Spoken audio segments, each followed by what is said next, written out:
Salut les gourmands! Aujourd'hui, on va parler d'un trésor. Il est petit, il est blanc, et il est partout dans notre cuisine. C'est le sel, bien sûr. On pense souvent que c'est juste une poudre pour saler. Mais en réalité, le sel est magique. Il a un pouvoir incroyable sur tout ce que nous mangeons. Il peut transformer un plat simple en une véritable fête pour les papilles. C'est un ingrédient fondamental, le premier geste que l'on fait quand on cuisine. Il est si familier qu'on oublie parfois son importance. Pourtant, sans lui, la cuisine serait bien triste. Vous ne trouvez pas? Alors, comment ça marche exactement? Pourquoi une simple pincée de sel change tout? Le sel n'ajoute pas seulement son propre goût salé, il agit comme un révélateur de saveur. Imaginez une belle tomate bien mûre, juteuse et sucrée. Quand vous ajoutez un tout petit peu de fleur de sel dessus, quelque chose de merveilleux se passe. Le sel va diminuer l'amertume de la tomate et, en même temps, il va faire ressortir son goût sucré et toutes ses saveurs cachées. C'est un véritable exhausteur de goût naturel, un allié indispensable pour chaque cuisinier. Pensez à un plat de pâtes tout simple. Sans sel dans l'eau de cuisson, les pâtes sont fades, sans caractère. C'est le sel qui leur donne une première base de goût. C'est lui qui prépare le terrain pour la sauce qui va suivre. C'est un peu comme la fondation d'une maison. On ne la voit pas, mais sans elle, tout s'écroule. Le sel équilibre les saveurs, il donne du relief et de la profondeur à nos préparations. C'est la note juste qui fait chanter tous les autres ingrédients ensemble, en parfaite harmonie. C'est vraiment l'ingrédient qui fait la différence entre un plat correct et un plat mémorable. Ce petit grain blanc a donc un rôle immense. Il ne se contente pas de rendre les choses salées. Il réveille les aliments, il leur donne vie. Il dialogue avec le sucre, l'acidité et même l'amertume pour créer un équilibre parfait dans notre bouche. Que ce soit dans une soupe, une viande grillée, une salade croquante ou même un dessert au caramel, le sel est là. Il est le partenaire discret mais essentiel de toutes nos aventures culinaires. C'est la première chose que je saisis en cuisine et la dernière que je vérifie avant de servir un plat. Au-delà du goût, le sel a un autre super pouvoir. Depuis des milliers d'années, bien avant l'invention de nos réfrigérateurs, le sel était le gardien de la nourriture. Comment? C'est très simple. Le sel a la capacité d'absorber l'eau. Or, les petites bactéries qui abîment les aliments ont besoin d'eau pour se développer et survivre. En enlevant l'eau de la viande ou du poisson, le sel crée un environnement où ces micro-organismes ne peuvent plus proliférer. C'est une méthode de conservation naturelle, puissante et qui a traversé les siècles. Nos ancêtres l'avaient bien compris. Cette technique, qu'on appelle la salaison, est à l'origine de nombreuses spécialités que nous aimons encore aujourd'hui.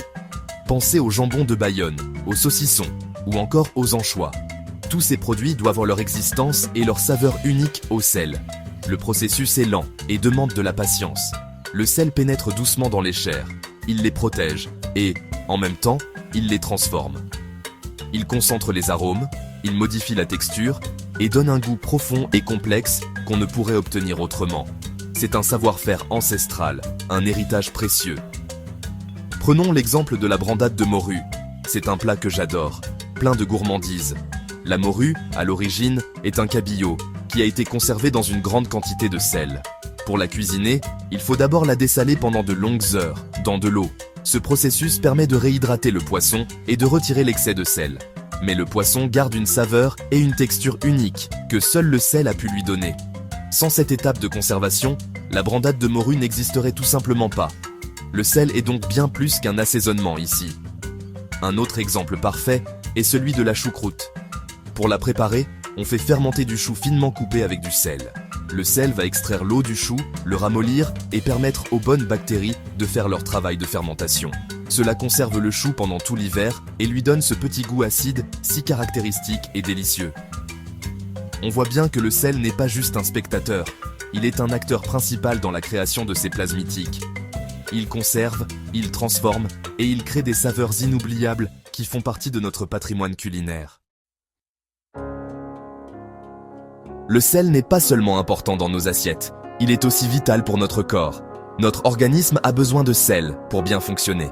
Plus précisément, il a besoin de sodium, qui est le principal composant du sel.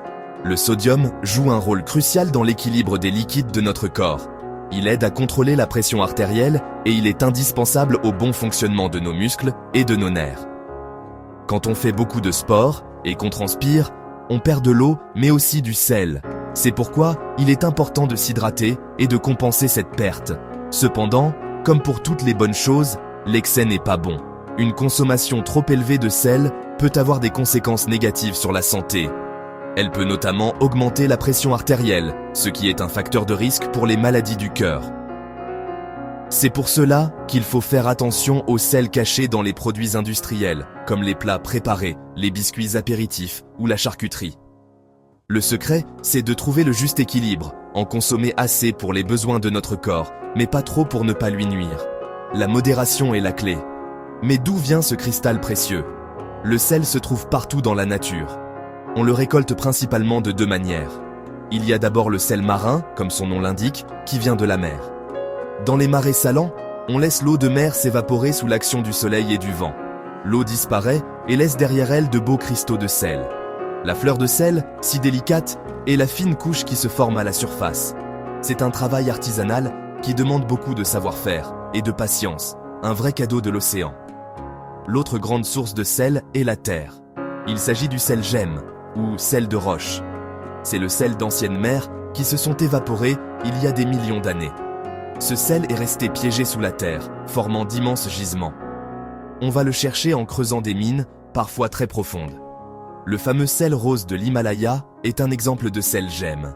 Chaque type de sel a une couleur, une forme de cristal et un goût légèrement différent selon les minéraux qu'il contient.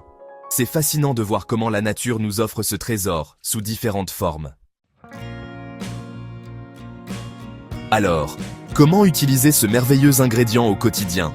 Le plus important est de l'utiliser avec intelligence et gourmandise. Il ne faut pas avoir peur du sel, mais il faut apprendre à le maîtriser. Au lieu de saler automatiquement vos plats, goûtez-les d'abord. Goûtez à chaque étape de la préparation.